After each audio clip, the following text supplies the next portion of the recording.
Hello guys, it's Sir Mariano and welcome back to my YouTube channel. So for today's video guys, pag-usapan natin paano nga ba maging OLA free. So kailangan ba na masettle mo lahat ng mga loans mo na na-abandon para masabi mong OLA free ka na? So yan guys yung magiging topic natin ngayon dito sa ating content. Kaya naman kung interesado ka about sa ating panibagong topic ngayon, please keep on watching. Okay, let's go.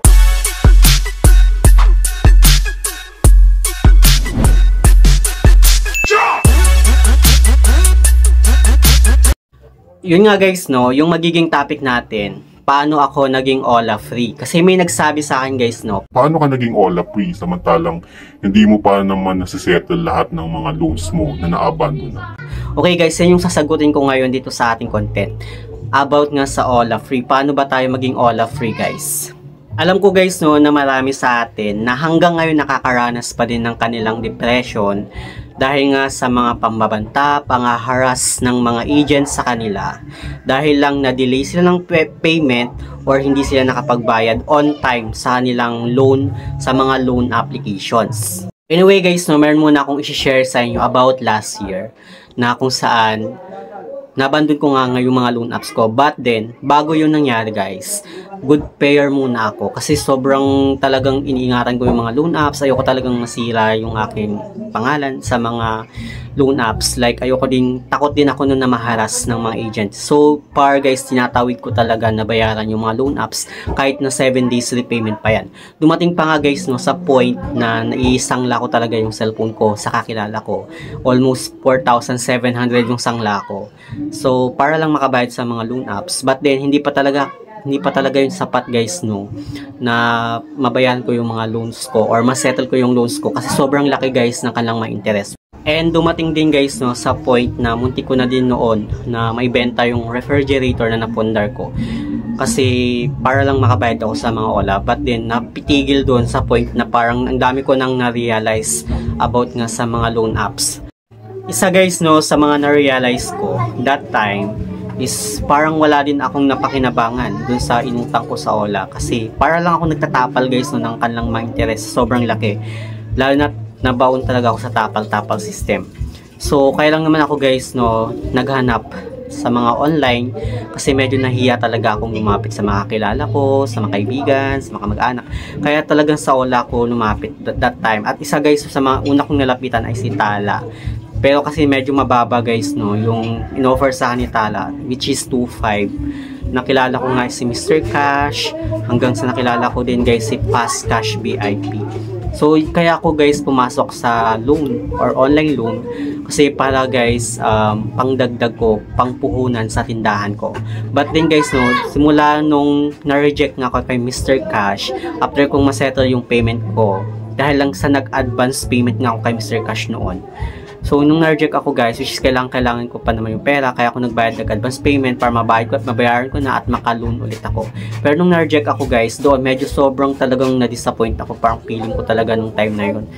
Nawalan ako ng gana kasi gagamitin ko pa sana yung pera. So, nung time guys na na-reject ako kay Mr. Cash, after kong mag-advance payment ng almost 3 days before yung due ko, talagang in-advance ko talaga guys na bayaran para maka-reloan ulit ako. Kasi pang-apat na reloan ko na yun guys ha. Super good payer ako, wala akong delay ng payment. Hindi ko alam or hindi ako aware na bawal palang mag-advance payment dito kay Mr. Cash. So, nung time na na-reject na ako, sobrang na-disappoint ako kasi gagamitin ko pa sana ulit yung pera na marireloan ko pa sana kay Mr. Cash para sa pang-grocery ko sa tindahan. Then, ayun nga, yung na-reject na ako, wala na. Parang pakiramdam ko nung time na yun halos nakakainis, sobrang nakakainis kasi imagine mo guys, bigla kang ni-reject kahit good pair ka sa loan apps na to. So nung time na yun guys, naghanap na ako ulit ng ibang loan apps na alternative para mahiraman ko ulit at makapagpuhunan pa ulit sa tindahan ko. Until nakilala ko si OLP, si Peso Ready. Pero guys, si OLP at Peso Ready 900 pesos pa lang or 1,000 muna yung pinapautang nila sa umpisa. So, tapos 14 days repayment siya kasi 0 interest nga siya sa personal loan. Fast forward guys, nung time na medyo malapit na mag-due yung mga loan apps ko. Tapos gipit pa ako talaga that time na pilitan ako maghanap ng iba pang mga loan apps para may pantapal ko sa mga OLA. So dahil dun guys di ko na namalayan na ang dami ko ng mga loan apps na na-download. Tapos lumalaki din yung mga credit limit ko sa kanya, umuutang ako doon para makabayad dun sa ganitong OLA. Hanggang sa ganun, naging tapal-tapal system na. So doon guys, sobrang hirapan ako. But then talagang tinatawid ko pa yun guys, Kasi halos yung kinikita ko sa tindahan, binabayad ko talaga sa mga OLA ko para lang maitawid ko na mabayar sila. Even guys, yung mga loan apps na 7 days repayment. Anyway guys, halos 6 months ko ding chinaga yung ganong sistema sa mga OLA. Hanggang sa nakahiram na din ako sa mga friend ng ex ko para makabayad sa mga OLA, makatapal ako sa mga OLA. Sobrang bigat na nung time na yun, na-depress talaga ako. Tapos, sobrang grabe, hindi ko na alam kung ano magagawin ko. Takot na takot akong maharas nung time na yun.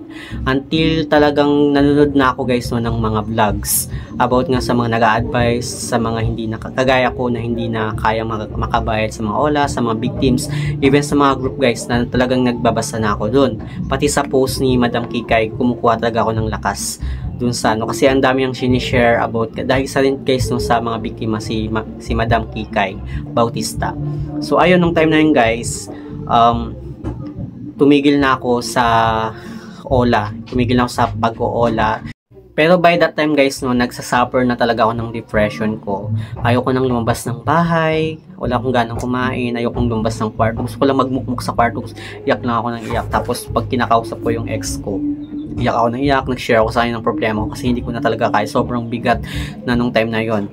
So talagang nag-reach out pa ako nung time na yun sa mga agent ng OLA na ganito na lang ako magsisettle ng payment kasi ganitong araw ako magkakapera. Pero ang ginawa na guys, di sila pumayag, instead ng haras sila, tinakot ako, pinagbantaan ako. So nung time na yun, nawalan ako ng ganang makipag-communicate sa nila.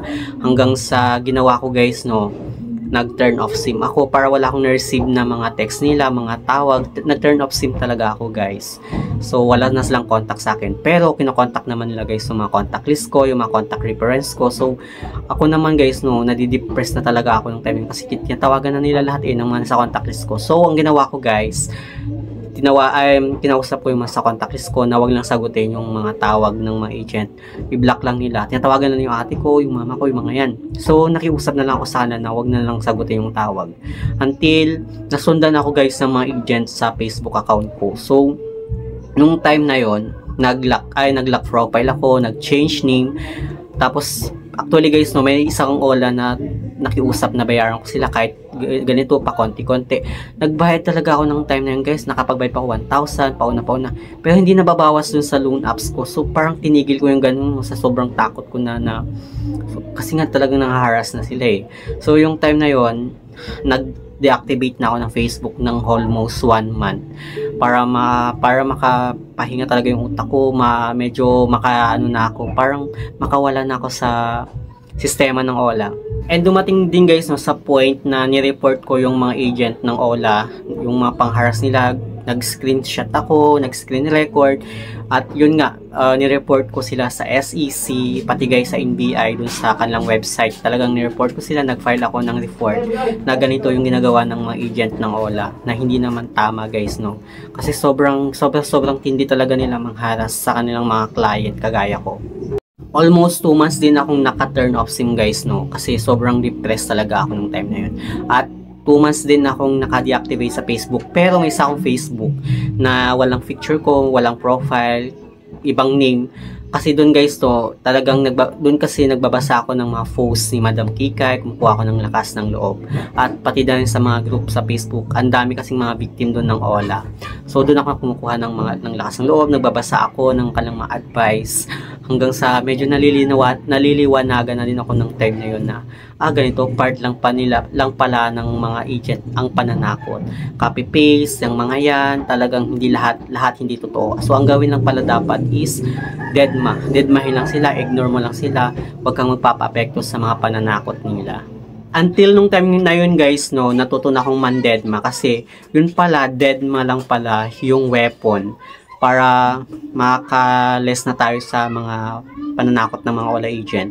At yung ginawa ko guys, hindi na ako nagpapapekto sa mga pananakot ng OLA agent kasi lahat pala guys no, yung mga text nila is scripted lang at nakasend to me. Hindi lang pala ikaw yung tinetext nun, kundi marami pa sa mga victim. Kasi ang dami ko na ding natutunan guys sa mga victim ng OLA.